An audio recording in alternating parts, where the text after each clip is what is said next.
All right, if you just joined us, it's still Enterprise Morning on Enterprise TV. Now to our main conversation. 16 members of the Plateau State House of Assembly sacked by the Court of Appeal have made known their intentions to resume duty on Tuesday, saying they are the authentic member of the State Assembly voted into office by the people of the state. A move led by Ishaku Maren of Oboka State constituency said the judgment of the Supreme Court, which reinstated Governor Caleb Mutfwang, has explained that they were unjustly removed from office. Hence, the remedy of the wrong done to them is for them to be allowed to return to duty. In a press statement, Maren said, quote, "We are resuming our duty because our recess will be ending today, and by tomorrow we are resuming in earnest. The PDP family members are in the State Assembly and also in high spirit, willing and ready to go back and continue." He added, the Court of Appeal members are deceiving themselves that they are coming to the House tomorrow to resume work. But I am confident to tell you that we are a product of democracy. The case that was brought before the Court of Appeal in its entirety was fraudulent, as stated by the Supreme Court, because it lacked the jurisdiction to entertain the entire matter, end quote. To discuss this matter concisely is in the studios with me is Dr. Olayinka Oyegbile. He is a journalist and also an educator. You're welcome, sir. Thank you. Enterprise Morning today. Thank you. And also with me in the studios is Barrister Jide Ologun. He is an attorney and also public affairs analyst. You're welcome, Barrister. Thank you so very much for having you. So, gentlemen, let's talk on this particular issue. But I'd love to start with you, Barrister, because this is your area of expertise. And how much scorn is too much scorn to the Nigerian judiciary, especially given this back and forth coming from the Supreme Court and Appeal Court on this matter?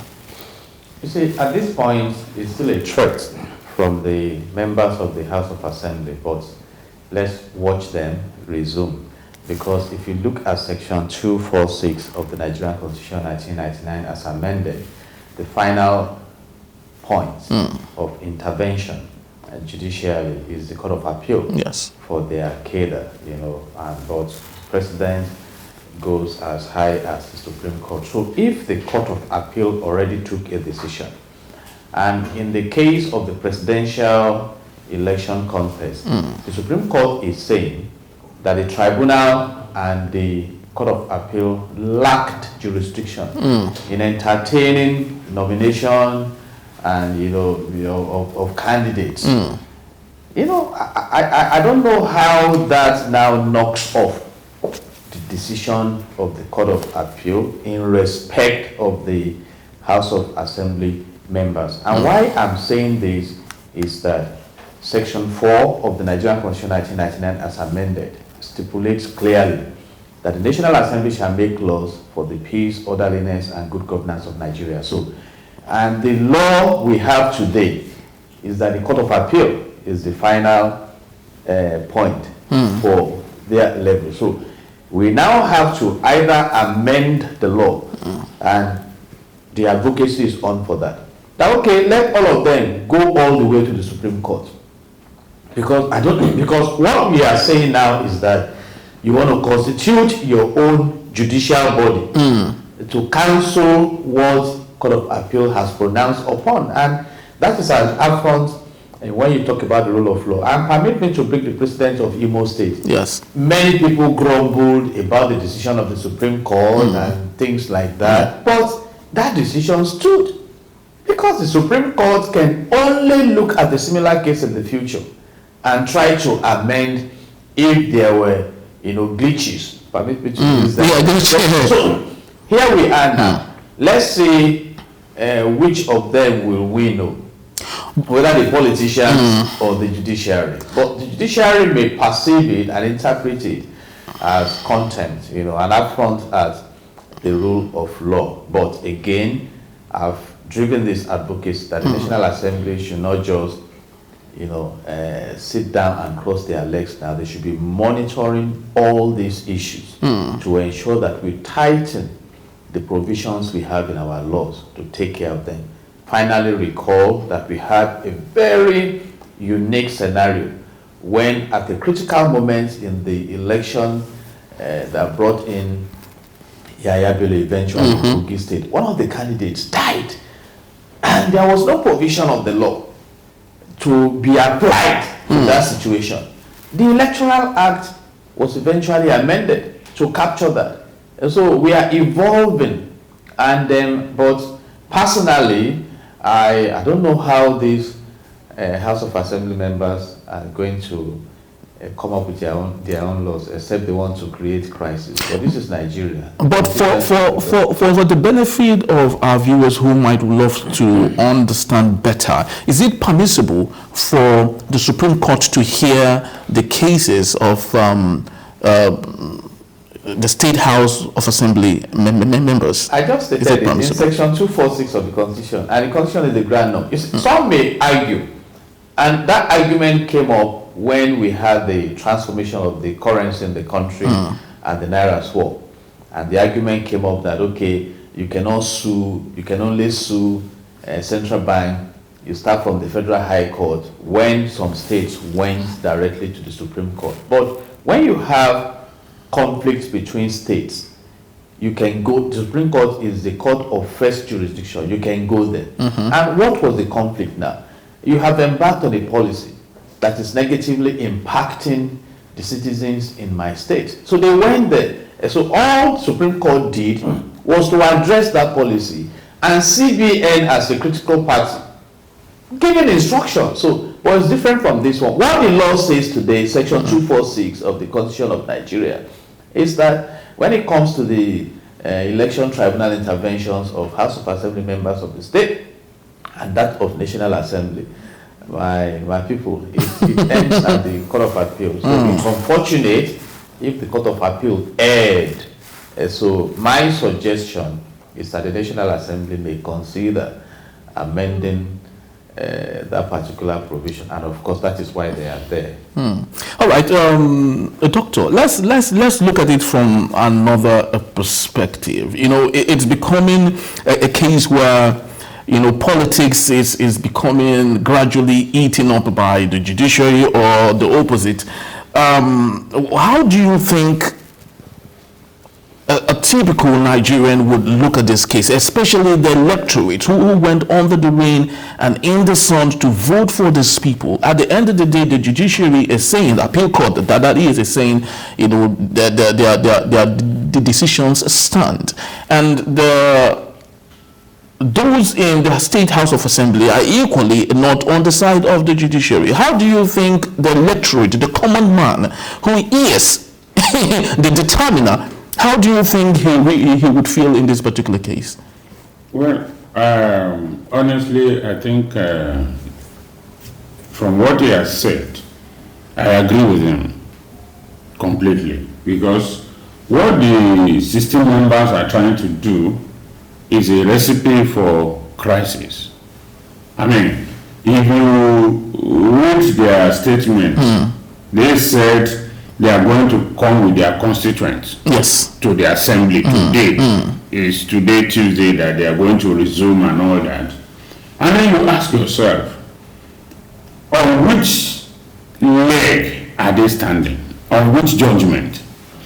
The judgment that the Supreme Court gave is simply the judgment of the governorship. The Supreme Court didn't make any pronouncement on the assembly members. And as he has rightly said, the case of the assembly members end at the appeal court. So even if the case of the Supreme Court is equally in tandem with the wrongdoings that was meted on assembly members, it should stand? Yes, because as lawyers say, a court cannot give you something you didn't ask for. When the case was, when their case was going on, or when the governorship case was going on, None of them asked to be joined. I hope that is the language. To be joined with the governor's suit. And the law has already said that their own cases will end at the appeal court. The appeal court has sat, it has given its judgment. What the Supreme Court said that the appeal court was wrong, it did not say the appeal court was wrong in the judgment of the assembly member. There are different cases. Well, they might look alike, but okay, the APC that went to court was saying that the PDP doesn't have an executive, and that all these are what they used to call pre-election matters. We should not even come. Exactly. We shouldn't even go to the appeal court in the first place. But because they have been declared winners, they those who lost went to the tribunal, they made their case, the tribunal agreed with them, the appeal court also agreed. So what we are saying now is these people, what they are trying to do now is they are trying to engineer a crisis that is not there. Because as far as I'm concerned, yes, you feel aggrieved. All you need to do is just like the Yoruba will say, Ọlọ́run dá ẹlẹ́jọ́, òun jápa. That God has given you a judgment, you are protesting. What do you want to do? Who are you going to appeal to? The appeal court is the final court for their case. So they should take it like that. And I please correct me if I'm wrong. I think before now, even their own cases to go to the Supreme Court. It was an electoral amendment or something that said that, look, the Supreme Court was being overwhelmed. So, National Assembly and State Assembly matter should end at the appeal court and no longer go to the Supreme Court. Before now, I think it used to go to the Supreme Court too. But which I think is a good thing that, look, you are over-laboring this system. What we need to do is politicians have to get their acts right. Most times we blame INEC, we blame the judges and all that for issues that are of little concern to those two institutions, the judiciary and the INEC.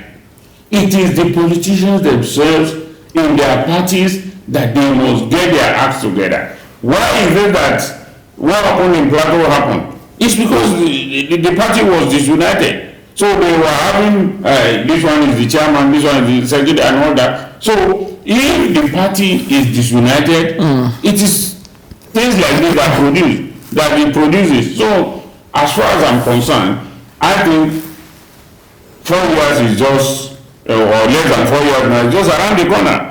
The 16 members should leave their homes and go home and work themselves and prepare. If they really know that it is their own mandate that was taken away, they should go back home and tell their people to calm down. We don't need this crisis. We will, in another 3.5 years or thereabout, we'll do another election and you will redress it. But barrister, you know, it's easier to say go home and lick your wounds, you know, and so on and so forth. But let's talk about protection of our judiciary, you know, the independence of our judiciary. And in this particular point, you know, lots of blame has gone towards our politicians on their inability to put themselves together. But I want to still believe that the judiciary is there to checkmate, is there to provide guidance in the right direction. But a situation where the judiciary, quote unquote, it's taken over, is allowed to be infiltrated. How do you think the right of the common man can be protected, especially on the side of the politicians who got the right vote, who were duly elected, how do you think their rights can be protected? It's easier to say, go and lick your wounds. But let's face the real root cause of the issue. These people have been taking away what was given to them. How do you think those rights can be duly protected? Thank you very much for that wonderful question. You see, I maintain my position. You follow the laws. Section 65 of the Electoral Act 2022 as amended keeps the gate open for an aggrieved politician election to go to the tribunal or a court of competent institution. The judiciary cannot force you to come. Judiciary is not infiltrating. In 2015, the former president of Nigeria, Dr. Goodluck Ebele Jonathan, lost the seat at the highest level of political career in this country to APC. He never went to court. He took it that way.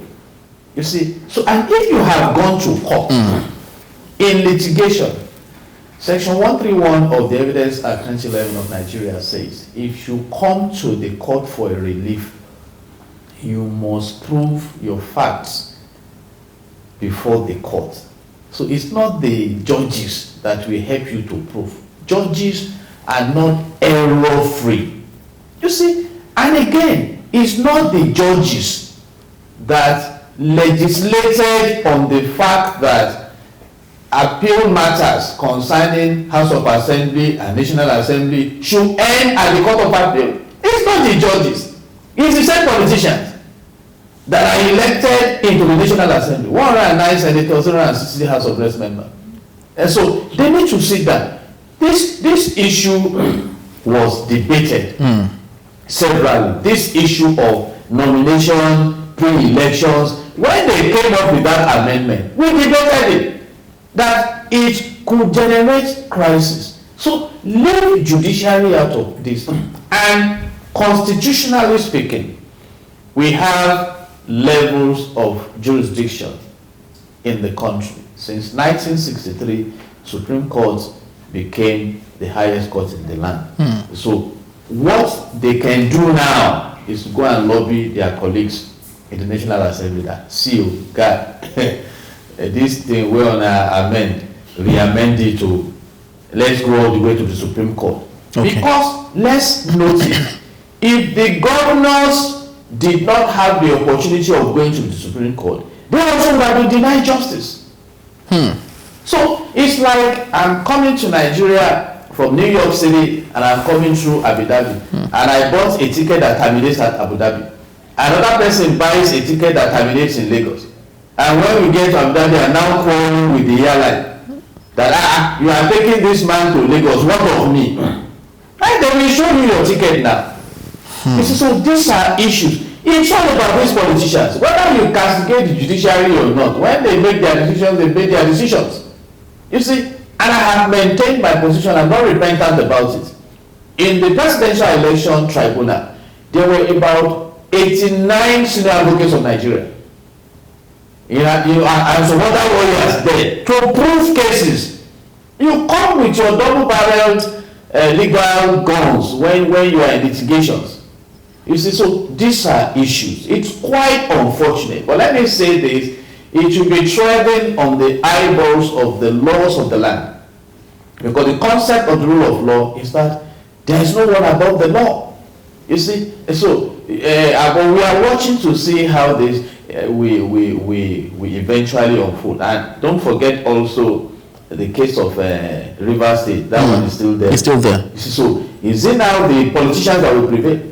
Of the land. But with due respect, do you think there's still no influence of the political class in the rulings of the judiciary? I cannot say that, and if anybody is claiming that they are all guilty of it, you know why I'm saying that? Okay.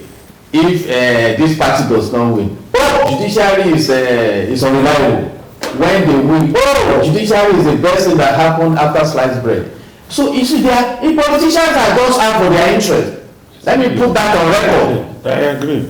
If the politicians in this country have been up to the ideals of democracy, Nigeria should be the third richest country in the world.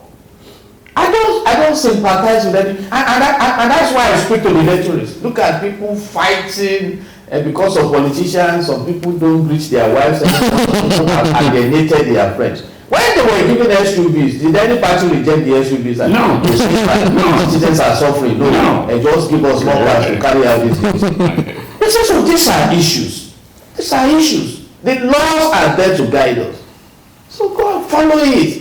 You know, and like Dr. brilliantly mentioned, the case before the Supreme Court was for the governors, not for the House of Assembly members. And if the governor opens his eyes to allow them to throw his state into crisis, so be it. But Section 14 subsection 2 of the Nigerian Constitution 1999 as amended says clearly that the security and the welfare of the citizens shall be the primary purpose of government. So let's ask these politicians, why are you going into office?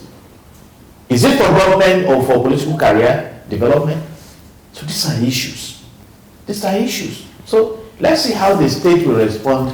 In fact, I just think that, in all honesty, as he has said, the judiciary is like a dead elephant. Okay. And blind men. If a blind man holds the tail and you ask him what are you holding, he will tell you a different thing. Another blind man is holding the trunk, he will tell you a different thing. Another one is holding the back or the leg, he will tell you a different thing. So the way it is that politicians will never agree that the judiciary is independent. Because as far as they are concerned, why did they go to the judiciary in the first place? If you lose an election and you go to the judiciary, you believe that you won.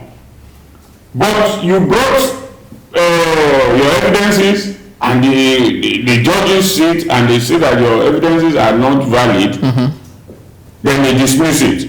Then you castigate the judiciary. But if your evidences are upheld, you now say, oh, it is the best judiciary in the world, and so on and so forth. Look at the cases that have been determined all over. In states, the Bauchi State governor, when his case was determined, he praised the president and praised the judiciary. That, no, the president was good, the president didn't interfere with the judiciary, this, and that. If you had gone the other way, you would say a different thing. So the same thing, all of them, it is the same as far as they are, as a colleague always says, the Nigerian politicians are always optimistic. Or even where he knows he has no followers, he will tell you he's going to win. So I think they should just not make the judiciary their whooping dog. The 16 lawmakers, as I said earlier on, should just go back home. They shouldn't cause any crisis. Plateau State is already traumatized, or is traumatized already with the killing that took place on Christmas Eve. So they shouldn't bring the state into another problem. So, but if I might ask, yes. I would love you to please, if you can, I would love you to put yourself in the position of one of those members. And before going into election, you did everything possible. You invested your resources, your time, everything you were supposed to do. And at the end of the day, you got elected into that office. And just in the twinkle of an eye, you were told it's no longer working. How do you feel? I love you to really tell us in true honesty, how would you feel? In all honesty, yes. If I were to be in their shoes, yes. I would also feel bad. Okay. But I gave an analogy a while ago with the Yoruba thing that God has judged you and you are protesting. What do you want to do? Who do you want to appeal to? You want to appeal to a lesser God? The appeal court has ruled that they didn't win. There is no any other place they can go to. Even the court of public opinion doesn't count now. It doesn't matter. The court of public opinion are not the judges. The appeal court has ruled. So all they need to do is to calm down and wait for another 3 or 4 years, and then if truly they were the ones that were elected, the people will vote for them and things will change. So it is normal for them to feel bad. I understand. They invested a lot. They expected that they have been sworn in and they were expected to sit down and make laws and all that. But what else? I mean, God forbid, there are people who have been elected who have died. So what will they do? I mean, they should just calm down and go home and rest to work again. Yes. So, Barrister, I have a quote here, from their representative, that is Mr. Maren, and he said, "We are aware of the efforts of the APC members trying to meet His Excellency, the Governor of Plateau State, that some of them are even pleading that they are willing and ready to defect." Where does this leave us in all of this conundrum? I understand politicians and I've related with them over the years, and that is why I said earlier I don't have sympathy for any politician. Look at what is going on now in Rivers State. There are threats of the fact about 27 or so of the House of Assembly members defected at the same time. So who are they loyal to? You see, so they will not be. We are talking about food inflation being at 34.3. We are talking about dollar being 1,300 naira. We are talking about the price of gas, the hardship in the land. Politicians, the G5, are talking of 2027 election already. They cannot be bothered. Because they will not be. It is where the cap will fit them that they drift. And that's why I took the pain to punch the essence of having a structure called government. You see, so for them, let's even some of the populous candidates in the last general election, they have crossed from party to parties before they landed where they landed. And these are issues. And like we are discussing here, the court of public opinion is simply emotional, sensational, and sentimental. We debated Abuja as if Abuja is the Federal Republic of Nigeria on its own. But the law is clear about it. And the law will be interpreted. And that is the position of the judiciary. So what I'm just advising now is that we should not be carried away by these distractions. How can citizens ensure that the dividends of good governance are delivered to the citizens?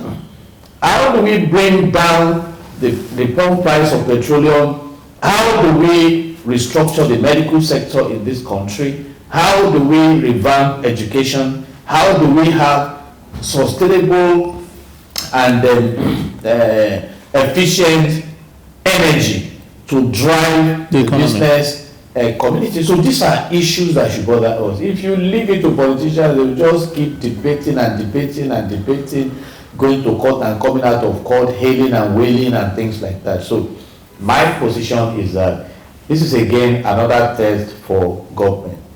Let's see how the government will handle this brewing crisis in the land. And that is why some of us may also maintain our position that you don't need to look far to identify the sponsors of crisis and terrorism in this nation.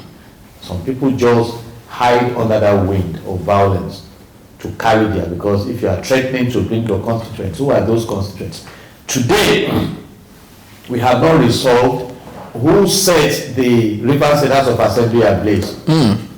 Whose money will be used to reconstruct it? Billions of naira. That would have gone to several Exactly. These are issues. So how long do we continue in this journey of wasteful and destructive democracy? If that is democracy, then we don't need democracy. As a nation, we should go look for another system of government that will put us on the course of prosperity. And so those are my very deep concerns with all these efforts, and in the political arena, we are still a poor nation. All these politicians with all the laws and everything, how have they been able to tame the oil thieves? How have they been able to tame the illegal miners? Look at the bomb blast, or the crisis we had in Oyo State, and we are saying the government will go after illegal. For how long have they been illegally mining our resources that God has deposited in Nigeria for us to prosper? So, and if you look at Constitution, it says the economy should not be managed in a way that concentrates wealth in the hands of the few. So we still have a long way to go. So let's see how this will unfold. But as it stands today, if we have any respect for the rule of law, the decision of the Court of Appeal is final on the cases of the House of Assembly members and National Assembly members. After all, some members of the National Assembly have been sacked. They've gone back home. So those ones will now also go to disrupt the activities. No, we don't need that. We don't need that. We have three arms of government: the legislative, the judiciary, and the executive. So let's follow the laws, and we have the liberty to amend our laws if we begin to identify gaps in the deliverables. All right. Doctor, finally, in 60 seconds, I would love to ask, as a communicator, we have blamed politicians for not being aware of things they should do pre-elections and what they should avoid after the elections. Now, how do you think is the best way to better communicate this issue to them? I know as media, we've been doing so much, and as analysts, you have been doing so very, very much, saying it day after day and all. How can we holistically, better communicate this thing so that our politicians would better understand that their main responsibility, just as Barrister did say, is to provide dividends of democracy and not having chaos after elections have been done. So as a communicator, how do you think we can better communicate this message to reorient our politicians? No, I think it's not a question of failure of communication. It is far, far, far from that.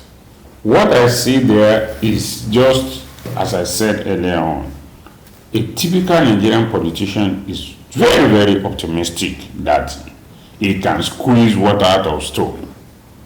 Now, if a case like this one comes up, some or most of them, I know their lawyers to know.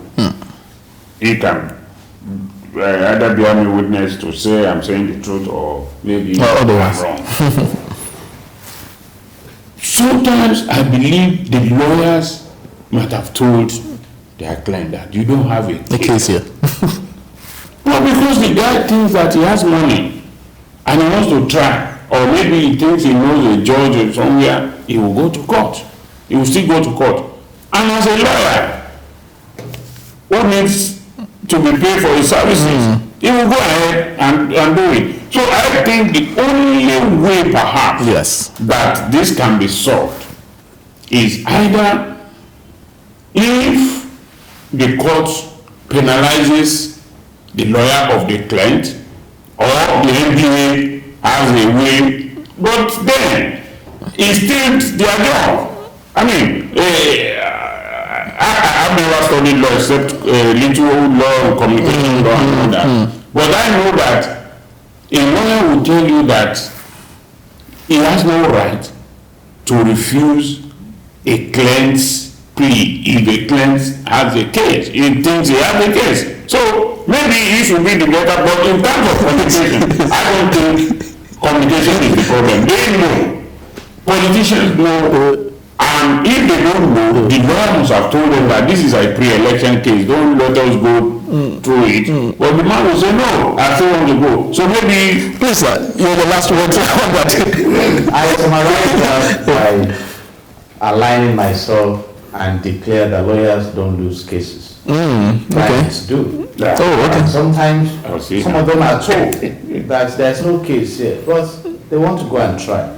But having said that also, on the scale of trying another chance, if the governor-elect in Kano State did not go to the Supreme Court, fortunately he had that window open. He would have been thrown out. Yes. So it's neither here nor there. So judicial intervention is a healthy part of grooming our democracy.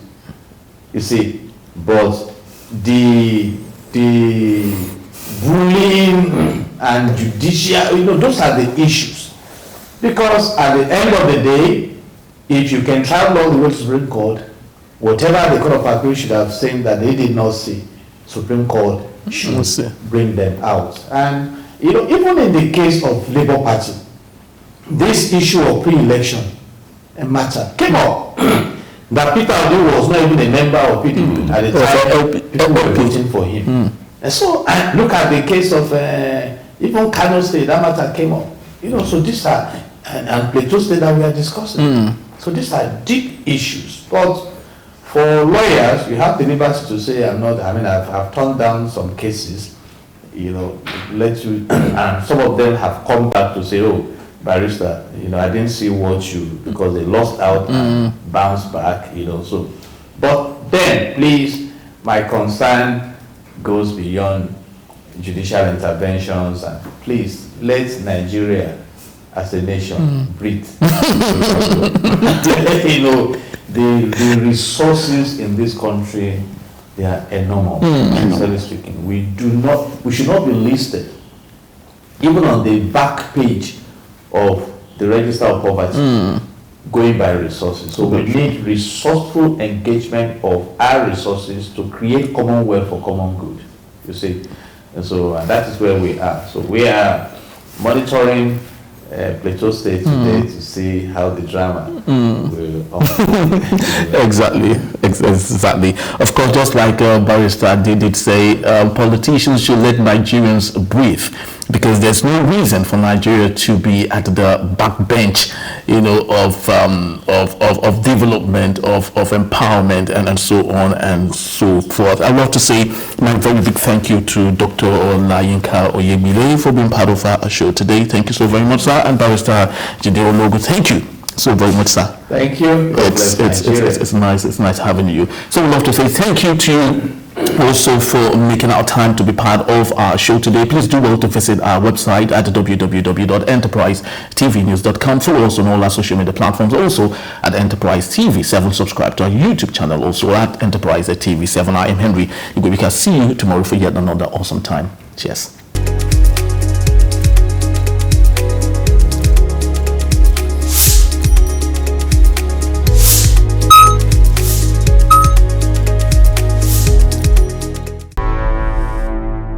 Enterprise TV, a tradition of truth.